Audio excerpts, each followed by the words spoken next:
Gold, trusted gold buyers. మీరు తాకట్టు పెట్టిన బంగారాన్ని విడిపించి ఈ రోజు ఉన్న మార్కెట్ ధరకు కొనబడను.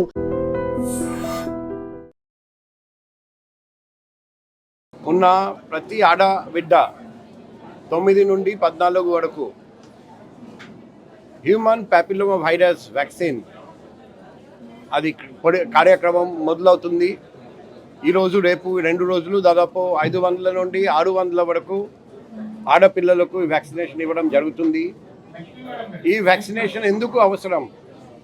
ఎందుకంటే సర్వైకల్ క్యాన్సర్ నుండి ప్రొటెక్షన్ ఇస్తుంది. ఇప్పుడు క్యాన్సర్ నుండి ప్రొటెక్షన్ ఇస్తుంది అటువంటి వ్యాక్సిన్ మన దేశంలో ఎక్కడ లేదు, మన ప్రపంచంలో ఎక్కడ లేదు. ఇది ఏకైక వ్యాక్సిన్ సర్వైకల్ క్యాన్సర్ నుండి ప్రొటెక్షన్ ఇస్తుంది. సర్వైకల్ క్యాన్సర్ మన దేశంలో లేడీస్ చూస్తే breast cancer and cervical cancer వచ్చేసి కామనెస్ట్ క్యాన్సర్ అన్నమాట. సో నేను ఎప్పుడు మెడిసిన్ చదివాను, అప్పుడు ఈ వ్యాక్సిన్ లేదు. నేను చాలా పేషెంట్స్ని చూశాను, ఈ క్యాన్సర్ వల్ల నా కళ్ళ ముందర చనిపోయారండి.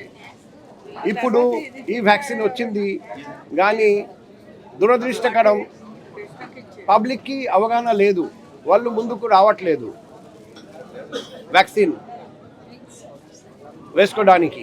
అందుకే ఈరోజు డాక్టర్ సిరిన్ బేగం మేడం, మరి Lions Club of Vizag charitable trust, Natco trust, Chaitanya Sravanthi అందరూ ముందుకు వచ్చారండి. మేము ఈరోజు పోలీస్ పిల్లలకు ఈ వ్యాక్సిన్ ఏర్పాటు చేయడం జరిగింది.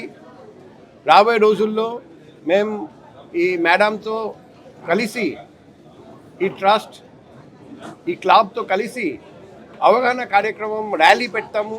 ఇంకా పబ్లిక్కి ఎలా చైతన్యవంతం చేయాలి, అవగాహన కార్యక్రమం ఎలా ముందుకు తీసుకెళ్ళాలి. మన ఉద్దేశం ఫస్ట్ వైజాగ్ నగరంలో 9 నుండి 14 వయసు గల ప్రతి ఆడబిడ్డ ఖచ్చితంగా ఈ వ్యాక్సిన్ వేసుకోవాలి. అది త్వరలో యూనివర్సల్ ఇమ్యునేషన్ ప్రోగ్రాంలో కూడా ఇంక్లూడ్ అవుతుందేమో అని ఆశిస్తున్నాం, ప్రార్థిస్తున్నాం.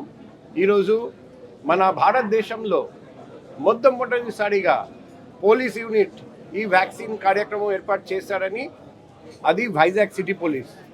ఇంకొక విషయం నేను ఇంతవరకు చెప్పలేదు, ఇప్పుడు సభముఖంగా చెప్తున్నా.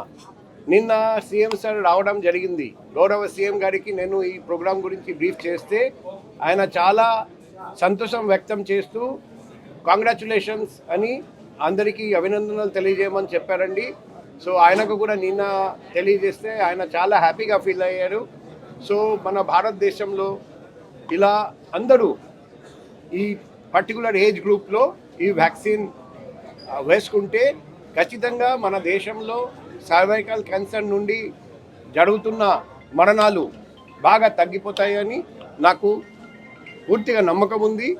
ఈరోజు మరొకసారి డాక్టర్ సిరిన్ రామన్ గారికి మరియు Natco trust, Lions Club of Vizag charitable trust and Chaitanya స్రవంతికి కృతజ్ఞతలు, ధన్యవాదాలు తెలియజేస్తూ అందరికీ భవిష్యత్తులో కూడా ఇలాగే పోలీస్ ఫ్యామిలీ కోసం ఇలాగే హెల్ప్ చేయమని రిక్వెస్ట్ చేస్తూ ముగిస్తున్నాం. Thank you. నిజంగా ప్రస్తుతం ఉన్నటువంటి సమాజం దేనికి ప్రయారిటీ ఇస్తుంది? ఆర్థిక సంబంధాల చుట్టూ మాత్రమే తిరుగుతుంది. మళ్ళీ ఎన్నికలంగానే చాలా విరక్తి కలుగుతాం. మంచి అనిపిస్తుంది కదా, లేడీస్ కూడా ఛాలెంజింగ్ జాబ్స్ చేసినప్పుడు చాలా బాగుంటది. ట్రాఫిక్ అసిస్టెంట్స్ గా నియమించిన ట్రాన్స్జెండర్స్ అందరితో సాల్యూట్ చేయించుకుంటున్నారు. ఫుడ్ డెలివరీ ఇవ్వటానికి వెళ్ళినటువంటి డెలివరీ బాయ్ అనిల్ పై కళ్ళ ముందు